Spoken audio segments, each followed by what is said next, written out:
bisa ya? Kok bisa ada orang berpikiran tega buat mindahin makam anaknya dengan suaminya gitu? Itu menurutku horor banget ya. Ya kalau memang itu memang cuman jasad doang, kenapa lo ribet mau mindahin gitu loh? Kenapa kalian ribet mau mindahin gitu? Sakitnya tuh dia nggak jelas dibawa ke dokter, nggak jelas penyakitnya. Dokter bilang dia baik-baik aja gitu. Jadi kayak bengong, nggak mau makan, terus kayak depresi. Sebelum kita lanjut videonya, jangan lupa diklik tombol subscribe-nya dulu teman-teman ya. Aku bantu hitung nih. 1, 2, 3. Iya, oke, terima kasih. Mudah-mudahan kalian makin sukses dan tambah kaya.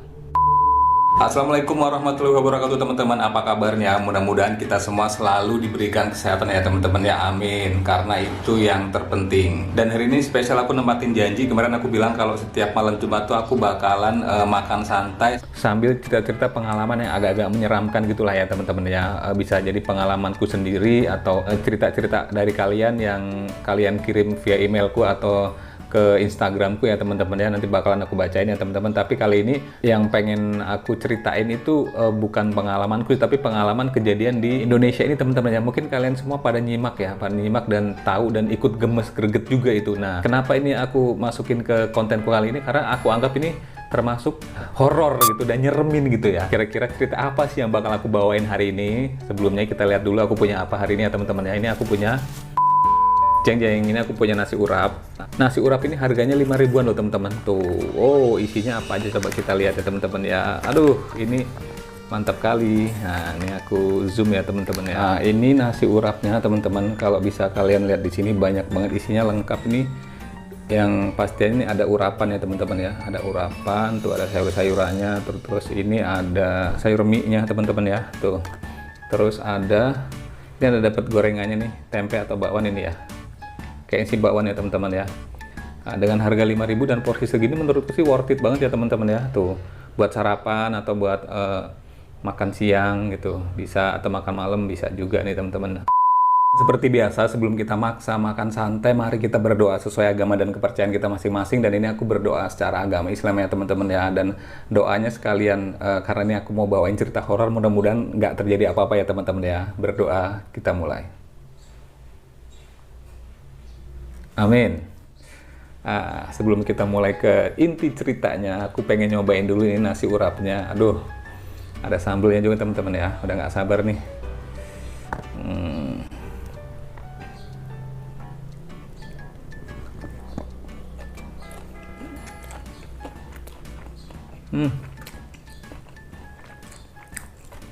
Enak banget teman-teman ya.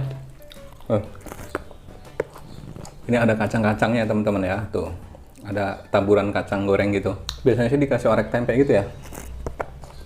Sabar ya teman-teman ya, tunggu ya. Lagi enak soalnya teman-teman. Nanti kita ceritain teman-teman ya. Oh ya, seperti teman-teman tahu ini kan sekarang ini lagi terjadi polemik ya teman-teman ya, antara kubu keluarganya si FA, artis FA yang meninggal kecelakaan kemarin ya teman-teman ya, dengan mertuanya gitu. Jadi ini sama-sama apa ya, orang tua lah teman-teman. Kalau si FA-nya kan sudah meninggal, udah tenang sama suaminya di alam sana.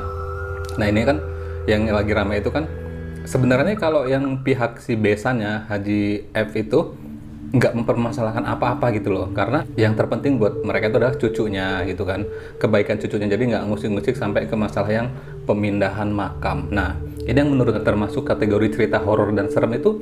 Aku pun sampai sekarang tuh masih kok bisa ada orang berpikiran tega buat mindahin makam anaknya dengan suaminya gitu. Itu menurutku horor banget ya teman-teman ya, yang kayak gitu tuh. Bentar. Dan itu kalau sampai terrealisasi, sampai kejadian bener-bener dipindahin, aku nggak tahu deh dampak apa yang bakal terjadi ke mereka secara langsung atau tidak langsung pada saat itu juga ya teman-teman ya. Sebenarnya kalau isu pemindahan makam ini udah dari sejak awal, pas pemakaman itu, awal-awal pemakaman udah sibuk pengen dipindahin gitu ya. Alasannya sih karena ada permintaan dari almarhumah si FA ini, tapi nggak tahu permintaannya dalam bentuk apa, buktinya mana juga. Ya bisa aja mereka yang bikin lah ya, aku nggak tahu lah itu teman-teman ya. Kalau dari logika kita, kita orang-orang yang masih berpikiran lurus, ya udahlah, dia itu kan udah tenang dengan suaminya, toh itu kan cuman jasadnya. Kalau menurut mereka itu kan cuman jasadnya, kenapa mesti dipermasalahkan, kenapa mesti didramatisir? Itu menurut penjelasan dari pihak mereka, pembelaan dari pihak mereka. Ya kalau memang itu memang cuman jasad doang, kenapa lo ribet mau mindahin gitu loh? Kenapa kalian ribet mau mindahin gitu? Toh jasadnya juga ya udah jasadnya, jiwanya udah tenang di sana, udah sama suaminya gitu. Dan kalau memang tujuannya biar bisa bersatu dengan ibunya, dia di alam sana juga kalau memang ketemu ya ketemu aja gitu. Kalau nggak ketemu ya nggak ketemu gitu. Itu loh.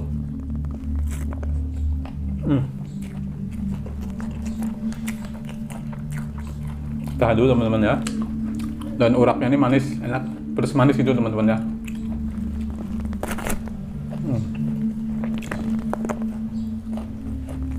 Dan kalau dulu kan keluarga Haji F ini sempat keberatan dengan pemindahan makam gitu.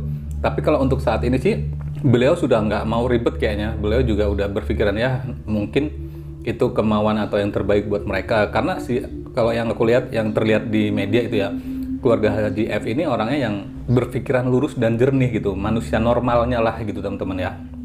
Nah, jadi ya udahlah kalau dipindahin aja gitu. Toh anak gua sama anak lu udah tenang lah di sana gitu. Kalau masalah cuman jasad doang ya itu terserah penilaian kalian lah, keluarga Besan gitu sih kalau yang aku tangkap dari statement beliau gitu ya teman-teman ya.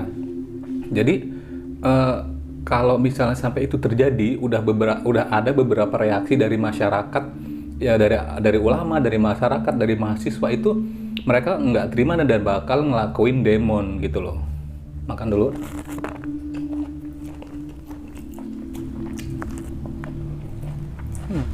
Dan kayaknya kalau untuk prosedur pemindahan makam itu kayaknya nggak segampang itu ya teman-teman ya. Kayak usia makam mereka pun kayaknya harus berapa tahun gitu ya. Karena kalian bisa bayangin lah ya, kalau mayat yang baru berapa tahun itu dipindahin kan kayaknya belum sempurna apa sih namanya ya, gimana sih ngomongnya ya gitu, pokoknya dia belum bener-bener jadi tulang gitulah teman-teman ya. Jadi kayak mindahinnya takut ada yang tertinggal atau gimana. Artinya mereka tuh harusnya berpikir sampai ke situ gitu loh. Dan pikirin juga, yang terpenting adalah pikirin perasaan cucunya, anak dari yang bakal dipindahin itu.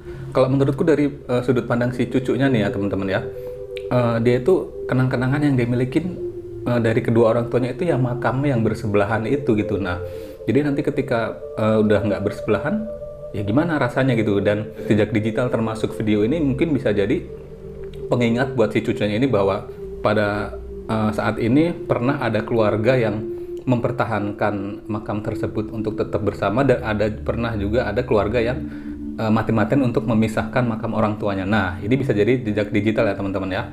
Oke, makan dulu.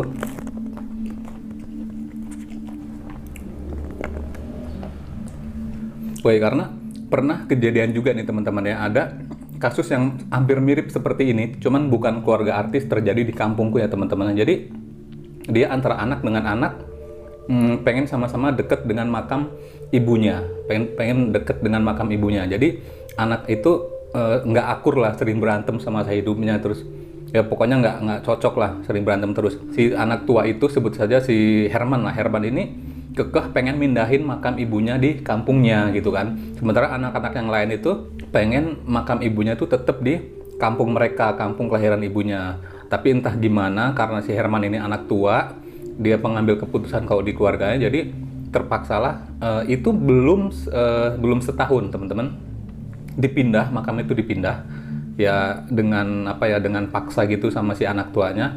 Dan nggak lama dari situ entah gimana si Herman ini memang kayak bener-bener dapet kayak kutukan gitu teman-teman. Jadi tiba-tiba dia jatuh sakitnya itu dia nggak jelas, dibawa ke dokter nggak jelas penyakitnya, dokter bilang dia baik-baik aja gitu. Jadi kayak bengong, nggak mau makan, terus kayak depresi gitu, kayak ketakutan gitu teman-teman. Jadi lebih ke lebih ke psikis gitu teman-teman. Nah, ini benar-benar kejadian teman-teman ya. Ini bukan bermaksud mau nakut-nakutin yang itu, pihak D itu, tapi kalau menurutku mau diceritain begini juga, si D itu bakal ada takut-takutnya gitu. Tetap dijalanin aja, petir aja dianggapnya itu restu dari yang di atas gitu kan. Apalagi cuma cerita dari aku kayak gini teman-teman ya. Ya ini aku cuma ngasih gambaran ke kalian aja, memang ada kejadian nyata yang orang dengan paksa mindahin makam dan efeknya itu ke orang tersebut, dia jadi sakit, jadi linglung, dan sampai sekarang dia badannya kurus abis. Nggak mending ya kalau misalnya dia sakit terus meninggal itu nggak lama teman-teman. Jadi ya kayak jadi beban keluarga, jadi pokoknya nyusahin anak dan istrinya lah gitu teman-teman. Oke. Aku sih berharapnya pihak Pak D ini nggak jadi mindahin makam, dan kalaupun dia jadi mindahin makam ya mudah-mudahan sih semuanya baik-baik aja, nggak terjadi seperti cerita yang aku ceritain ini ya teman-teman ya. Ya kita nggak tahu lah ya, namanya sekian ribu orang melarang dan dia tetap kekeh, ya mungkin ada konsekuensi yang kita nggak bisa lihat gitu. Hal yang kayak gitu sih aku percaya ya. Oh ya teman-teman, aku mau bilang makasih banyak buat kalian semua yang udah selalu dukung channel aku. Jangan lupa untuk tetap like, comment, and subscribe di channel The Sigit, karena aku bakalan upload setiap hari ya, kalau nggak jam 5 ya jam 7 ya teman-teman ya. Makasih banyak udah nonton video aku. Jangan lupa diaktifkan notifikasinya biar kalau aku upload video-video terbaru kalian dapat pemberitahuannya ya teman-teman ya. Wassalam, sampai ketemu di video selanjutnya.